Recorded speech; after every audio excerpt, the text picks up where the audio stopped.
Cameron, stop talking so much about Maximilian Verstappen, chap. Aren't there any other topics? How much are you going to eulogise about this fella? Three soon to be four-time champion, Sector 3 Monaco a couple of years ago. What else is there to say, chap? Well, you know what? To all of those people who say those things, a lot more to say. Because I'm invested, for the avoidance of doubt, in F1, no sporting excellence. And what have we been seeing from Maximilian Verstappen over the past 5 races, if not that? You know, I was reading an article and listening to a podcast. I'll tell you about the article first. Planet F1, God tier F1 publication. Of course, all F1 publications are made equally, but some are more equal than others. Planet F1 is one of the good ones, and they talk about the Maximilian Verstappen effect being, now that we have convergence towards the latter stages of this rule and reg set, someone in that Red Bull car needs to be the difference. This is an RB19 times. Max can't run away with every single race by circa 20 seconds. Now we are in equal machinery. Some might say that McLaren have the whip hand, potentially the best car on the grid as at July 2024. Therefore, if Maximilian Verstappen is to deliver upon the promise, become 3 soon to be 4-time world champion, then he needs to be the difference. And when you checked the data per Planet F1, they've said this, that in super times, in qualifying trim, in terms of absolute pace of the cars, convergence is one of these. The gap between Red Bull and the rest is doing this in real time. Indeed, McLaren, you might argue, have Delta in hand. Lando Norris and Oscar Piastri are driving the fastest car. So you would think then over the last 5 races, when this has been happening in real time, when McLaren indeed have Delta speed in hand over Red Bull and the rest, that Lando and Oscar would be bridging the gap in terms of the drivers' standings, that they would be catching Maximilian Verstappen. But the exact opposite is happening. Oh, the converse. What are we doing? Maximilian Verstappen is building his lead. How does this make sense? Square this F1 circle for me, somebody, please. If not, Maximilian Verstappen is the difference maker. And again, this is where I lose my mind and get chaotic. But you will indulge me in my F1 insanity for a second, because for the avoidance of doubt, I am here for sporting excellence each and every single time. That's why I got into the sport. Indeed. Please see Michael Jordan and Tiger Woods and Muhammad Ali and Floyd Mayweather. That's why I watch this thing. I'm not just talking about Formula One. I'm talking about sports more broadly. If you're talking about examples when Maximilian Verstappen has been operating at a different level to anyone that I've ever seen participate in the weird and wacky sport that we call Formula One. Please see Monaco Sector 3 a couple of years back. Something that I still can't understand, nor compute, nor conceive of, yet alone go and execute for myself.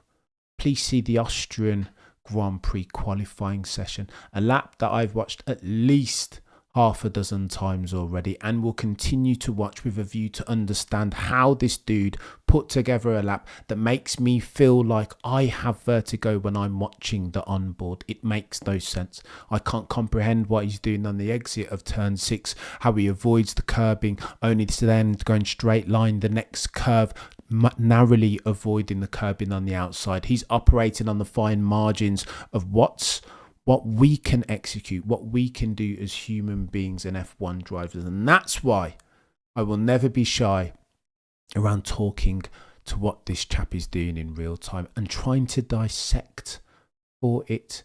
Indeed, he's operating on the fine margins. There are not many people who have ever put on a set of Nomex who could do what he's doing in real time. That's the truth of the matter. I was listening to David Coulthard podcast Beyond the Grid, and he talked about what the exceptionals does. He was a brilliant driver, was DC, but sadly for him, he wasn't one of the greats, and he was quite open and honest in talking about it and why he wasn't there. He leans into nature. He says that the truly great ones have something different, something intangible that even they can't explain, something that they were born with, God given. Even it's feel, it's tactile touch and steering inputs. It's the ability to have that peripheral vision to see a racing line before the rest can. And this is what Maximilian Verstappen is doing as at July 2024 in real time. Those who have said for the longest time that Max can't face down adversity, well, this is proof positive, is it not, over the past 5 races. Please see Spain as an example, when ostensibly he did not have the quickest machinery, yet and still Lando Norris could not get past that fella. Maximilian Verstappen as at July 2024, for the avoidance of doubt, is the difference maker. This is levels now. This is unique. We're privileged to see this as F1 fans in real time. Bear witness, therefore, because we might not see the likes of Maximilian Verstappen again, being the difference maker in a slower car. And remember, the naysayers said that he couldn't do this, right? Let's see how he gets on when he doesn't have a dominant machine. Let's see how he gets on when he's pressurised and when a Lando is chasing him down. Well, you're getting Exhibit A, B and C in Spain this year, are you not? How is he able to do it? It really makes no sense. And again, I will always get excited. I cannot be shy about talking about this fella in real time. It is a function of the way in which I ingest my sport. You'll see it again at Hungary this weekend. I promise you. Hungary is a track that Maximilian Verstappen excels around, but yet and still he might not have the quickest car. And I think Max won't realise this. And again, when asked the question, do you like it when it's close, when it's convergence and when you've got to battle your way to 25 points? Max will say this: I don't like it when it's like this. I want to win by 20 seconds, 30 seconds, 40 seconds. I want to dominate each and every single one of the other 19 drivers. However, I think the racing gods have done Maximilian Verstappen a favour here, because the slower car gives him, Maximilian Verstappen, 3, soon to be 4-time champion, the opportunity to show exactly what he's worth, his mettle, that he's a die-hard racer, that he will overstep the line if need be. And I love that chap for that.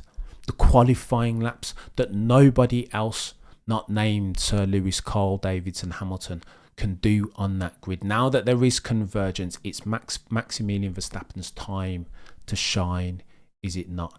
And what has he been doing over the past 5 races in ostensibly a slower car, if not for that? And there are ramifications. We can talk about whether he'll stay at Red Bull. He said that he wants a dominant car in addition to harmony in that team, or else he will potentially leave, potentially to Mercedes and Toto the boy who cried wolf. But we can address that at a different time. In the here and now, I'm here to watch some F1-age, some excellence, some sporting excellence. And again, maybe we never see this sort of stuff happening again.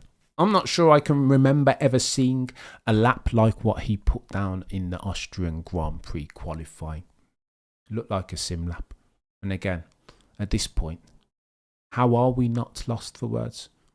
If you enjoy F1 and enjoy sporting excellence, then this is your Ikigai Venn diagram, right? The intersecting portion, because we are gifted, blessed even, to be getting both in the same sentence.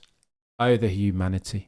Enjoy the racing this weekend. Enjoy seeing 2 of the GOATs in Maximilian Verstappen and Sir Lewis, Carl, Davidson, Hamilton in equal-ish machinery now. Because again, cream will rise to the top. And one of the 2, in all likelihood, will be the difference maker.